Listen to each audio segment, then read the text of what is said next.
لکه حدیث مبارک کې راځي نبی علیہ الصلوۃ والسلام فرمایي وای دا داسې میاشت چې اوله رحمت تدې اول عشره چې دنو دا رحمت دی اولنۍ لس ورځې د دې رحمت دی او نبی علیہ الصلوۃ والسلام فرمایي واوسطه مغفرة او دا منځنۍ لس ورځې چې دینو دا مغفرت دی او نبی علیہ السلام فرمایي واخره عتق من النار او اخره عشره کې خو انسان ته الله تبارک وتعالی د اور د جهنم نه خلاصي ور نصیب کوي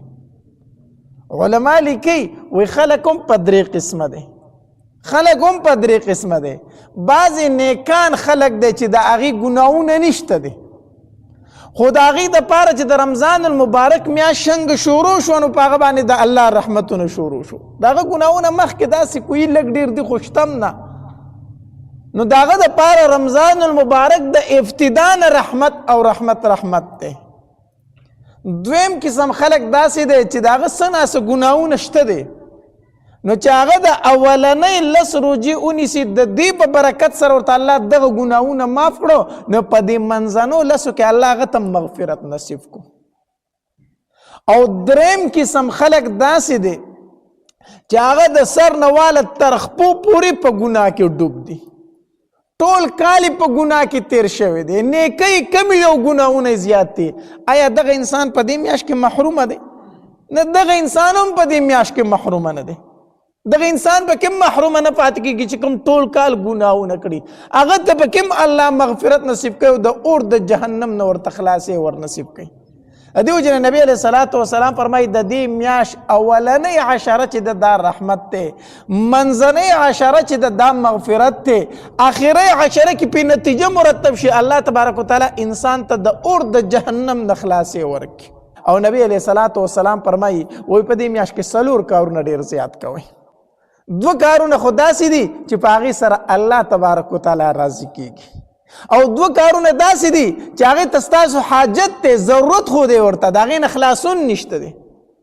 هغه دو کارونه چې په هغې سره الله تبارک وتعالی ډېر زیات رضا کېږي په هغې کې اولنی دا کار دی چې نبی علیہ الصلوۃ والسلام فرمایي لا اله الا الله د دې کلمې ذکر ډېر کوئ لا اله الا الله دا کلمه ډیره زیاته وایي په دې سره الله تبارک وتعالی ډیر زیات خوشحالي کې په دې کلمې ویلو سره حدیث مبارک کې راځي موسی علیه السلام الله تبارک وتعالی ته یو ځل درخواست وکړو وی الله ماله یو جدا ذکر راکړه چې زه پې تا یادومه الله تبارک وتعالی ورته وفرمایل موسی لا اله الا الله دا کلمه وایه موسی علیه السلام ورته وفرمایل الله دا خو ټول خلک وایي زه ځان له یو ذکر غواړم ځان له الله تبارک وتعالی ورته وفرمایل وی اے موسی کو چرته دا کلمه په یو چابړي کې کېښودی شي او اسمانونه واړه ځمکې او د اسمانونو اوسیدونکي سیوا زمانه او د ځمکو اوسیدونکي دا ټول خلک په بل چابړي کې کېښودی شي په یو چابړي کې لا اله الا الله کلمه کېښودی شي په بل چابړي کې اسمانونه ځمکې او د دې اوسیدونکي کېښودی شي اے موسی دا لا اله الا الله کلمه به درنه شي او دا واړه ځمکې واړه اسمانونه به سپک شي ته دې نه غوره بله کلمه شته دی نه چې زه یې تاله درکړم که وینو ما به تاله درکړې وه خو د دې نه علاوه بله کلمه شته دی نه چې زه یې تاله درکړم حدیث مبارک کې راځي نبی علیہ الصلوۃ والسلام فرمایي څوک چې په اخلاص سره دا کلمه ووایي چې لا اله الا الله دا سمدستي ډایرکټ د الله عرش ته رسي دې ته د اسمان دروازې کولو شي ته دې په قبلېدو کې مخې ته څه شی نه راځي دا سمدستي د الله عرش ته رسي خو په شرط د دې چې دا انسان ځان د غټو ګناهونو نه ساتي د غټو ګناهونو نه ځان ساتي او دا کلمه وایي چې لا اله الا الله دا سمدستي د الله عرش ته رسي د دې په قبلېدو کې هېڅ شک نشته دی او حدیث مبارک کې راځي افضل الذکر لا اله الا الله په ذکرونو کې غوره ذکر چې دی نو هغه کلمه د څه شي ده د لا اله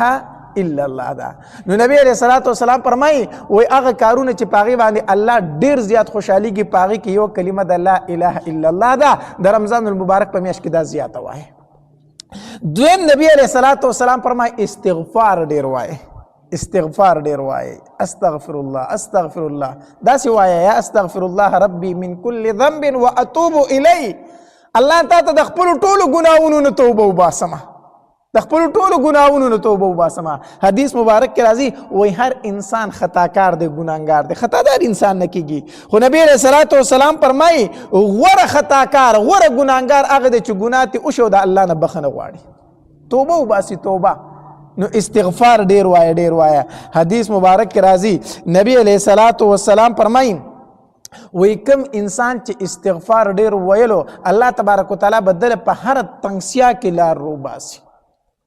په هر تنگسیا کې به الله تبارک وتعالی دل لار روباسي. او نبی علیہ السلام فرمایي الله تبارک وتعالی به ورته د هر غم نه خلاصون ورکي او د رزق الله تبارک وتعالی به ورله د داسې طرف نه رزق ورکي چې د په وهم او ګمان کې بم نه وي. نو دویم سوای استغفار ډیر وای استغفار. او نبی علیہ الصلوۃ والسلام فرمایي دوه سيزونه داسې دي چې هغه ستاسو ضرورت دی، زمونږ ستاسو ضرورت دی،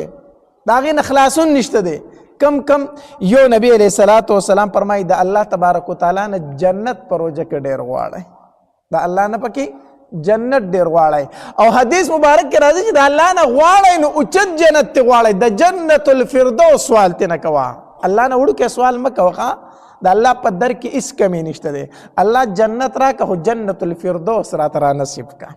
نو د الله نه جنت غواړئ او د جهنم نه خلاصون غواړئ، د جهنم نه فنا غواړئ. نو نبی علیہ الصلوۃ والسلام فرمایي د رمضان مبارک کې دا څلور کارونه زیات کوئ. کم یو د لا اله الا الله ذکر، دویم استغفار، په دې سره الله تبارک وتعالی ډیر زیات خوشحالیږي. او دوه کارونه داسې چې د هغې نه خلاصون نشته، یا جنت دی او یا جهنم دی. نو د الله نه د جنت سوال کوئ او د جهنم نه پناه غواړئ چې الله د جهنم نه رات خلاصې را نصیب کا. نو دا څلور کارونه د رمضان مبارک په میاشت کې زیات کوئ. د لا اله الا الله کلمې ذکر ډیر کوئ، استغفار ډیر وای، استغفر الله یا استغفر الله ربي من كل ذنب واتوب الیه، دا سی وای، دا ذکر ډیر کوا. او د جنت سوال کو د الله نه، الله جنت را ترا نصیب کا. او د جهنم نه پناه غواړه، الله د جهنم نه مې وساته. نو به هر حال د رمضان المبارک میاشته ډیره بهترینه او غوره میاشته د الله تبارک وتعالی نه پکې سوالونه کوئ د ځان د پاره. ځکه حدیث مبارک کې راځي نبی علیہ الصلوۃ والسلام فرمایي وی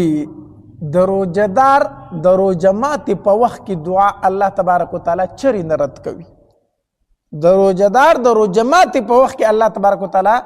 دعا چرې نه رد کوي. نو د روزه ماتې په وخت کې خیري مه کوئ. اکثر زنانه پکې وړو ته خیري کوي، کنځلې کوي، بدې ردې ورته وایي، بهر ته وځئ، داسې کوئ سپکې سپورې ورته وایي، داسې مه کوئ. ځکه که چېرته په دغې ټایم کې د خیري د خولې نه ووتې ګورئ الله یې قبلوي. یو ته مورې د مور خیرم الله نه رد کوي، دویم روزهداری د روزهدار خیرم الله نه رد کوي. او تا بچي ته خیري وکړي نو دا بچی به دې بیا ټول عمر ذلیله ګرځي، نو ته به پې خفای، بیا به پې ته خفای. نو د روزه ماتې په وخت کې خیري مه کوئ. د روزه ماتې په وخت کې خپلو بچو ته دعاګانې کوئ په ځای د دې باندې چې تاسو خیري وکئ.